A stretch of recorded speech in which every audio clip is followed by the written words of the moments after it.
Hello, lovely people.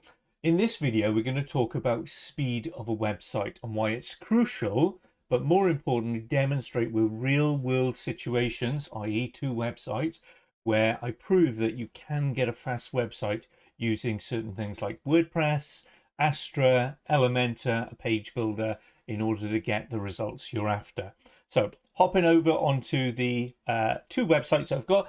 The first one is Swansea Digital Marketing. It's a networking group that I run. It's one of my portfolio websites. And this has been built in Elementor with Astra, the theme, under WordPress. As you can see, just briefly running through it, please do jump on there and have a look. It's pretty fast loading things up. It's not too crazy with any sort of level of animation, but there's enough features and functionality going in there. And running it through GT Metrix, you can see it's got an awesome score. Okay, so you can see that there, swansea-digital-marketing.co.uk comes in pretty good. Now, one of the things we're going to quickly do in this video is we're going to swap out the video that's there. As you can see, the video, if I just click back onto it, it's on a loop. It's an 8-second loop. But you can see a little bit of blurring in there. I've optimized the video to make sure it loads pretty fast and doesn't impede me. And as you can see, it still gives me a good, clean result. But if we come into the performance, you can see it adds enormous network payloads. If we look at that within the performance, it doesn't affect the performance, thankfully. If we break down into the structure, you will see, if I click on it, it is the first one, the MP4, the home video. It's almost 3 megabytes. So if I was to reduce that down, I'd get a little bit more out of it. So we're going to do that. Let's jump in there. Let's do that in real time. And we'll see how much more we can squeeze out in order to get the nth of what we want. Let me just log into the back end, come onto the page. And as you can see, Elementor is there. Come onto the home page, which again is built into Elementor. So just open that up.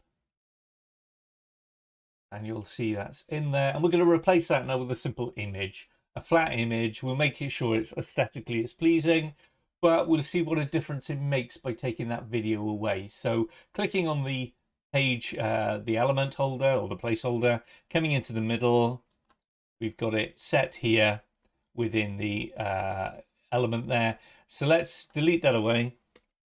We don't want it any longer. So that's now gone. Let's replace it by putting an image in there, and let's upload an image. I've got one in my download library. It's the same one I use for the LinkedIn page, which is a view of Swansea at night. So keeping the theme as current as possible. That goes in there. Probably a little bit more work needed on here. If I put an overlay on there, then it probably will not have as much pull away from the white. Let's center on that. Lovely. Let's make it scroll so it goes with the page. Or we could do it fixed so you get that sort of parallax, which is quite nice, but we'll keep it fixed for the moment.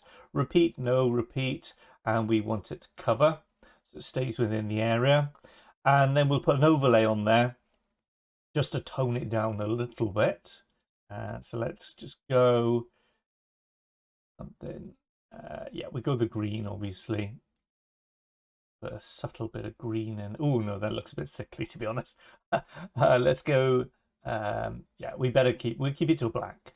Let's be realistic. Let's keep it into the black, and then we just tone it down via that. Anyway, that's enough just to make the white pop on top of it, and we update. Simple as that. Okay, back into the website itself. Just refresh so you can see that's now changed the video to an image. Lovely, perfect. I have also run short pixels on there, which will optimize that for me.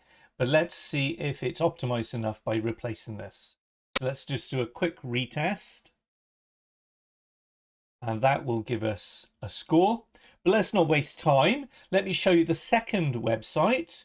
The second website is a client's website. It's a full e-commerce website. It has over 30,000 customers, near on 50 plugins in there. Again, it's built with WordPress, Astra, and the all-important Elementor. And it's an e-commerce site. So you would think, oh, this is going to be quite slow. There are products on there, as you can see, just coming onto the shop page. You'll see that we just recently migrated it, myself and the IT, Marco. And you can see everything loads quite comfortably on there. And this is the GT score on it. So just literally over 1 second, it's A-rated. Everything is brilliant. We have minimized and deferred all the JavaScript, and it still loads. All the functionality is there. So that clearly proves the point. You can have a WordPress website, but more importantly, you can have a page builder such as like Elementor or Divi or Beaver Builder and still get fast results. Don't let people tell you any different. If you wish to check out as well, I have a blog on one of my other portfolio websites, which is just going through this process. If you scroll down to the most popular post, do WordPress and Elementor slow down my website?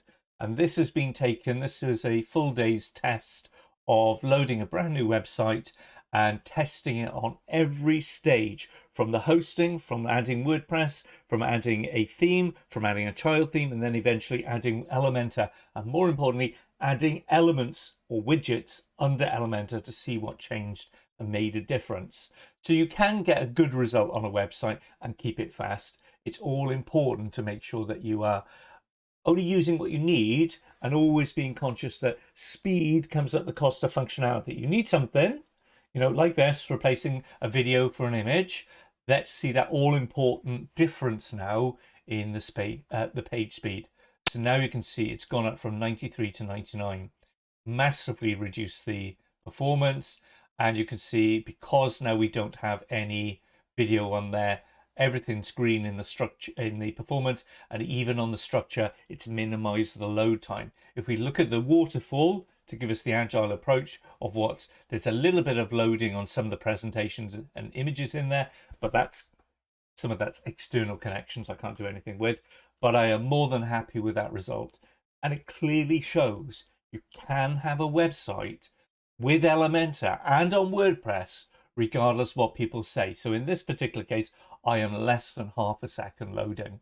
And I'm not doing that just to play the numbers. I'm doing it to make sure that this particular website has functionality. It has presentations on there. You know, you click on these and you click on any one of these presentations like Marlian has put there, and bang, it gives you assets. So this is an interactive website every day of the week. Okay, that's all I wanted to do. Just do a quick video, give you an idea of speed. I'm still going to keep working on the rest of my portfolio websites, but I wanted to make sure that, you know, you get a balanced view of this subject, because everybody seems to be banging on about you can't have WordPress, it's too bloaty, and you definitely can't have a page builder like Elementor, and they're stripping it off. Rubbish. Depends on how you use it.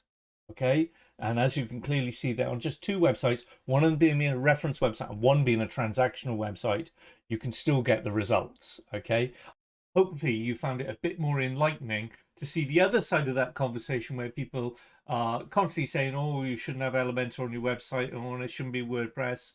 Yes, there's always rhyme and reason to every single story out there, but hopefully through clear demonstration here of over-the-shoulder approach, I run this on a portfolio websites, both for clients and for myself, and these are just two that I've picked out, and they comfortably work more than well within the guidelines of what Google requires, or any search engine requires. So decide on what's best fit for your brand and then get the best out of it. Hopefully that's helped you and give you a little bit of insight. If you've got any questions, put them in the comments below and I will come back to you. Likewise, if you want to like and subscribe to this channel, I really would appreciate. Otherwise, I'll see you in another informative video. Thank you. See you soon.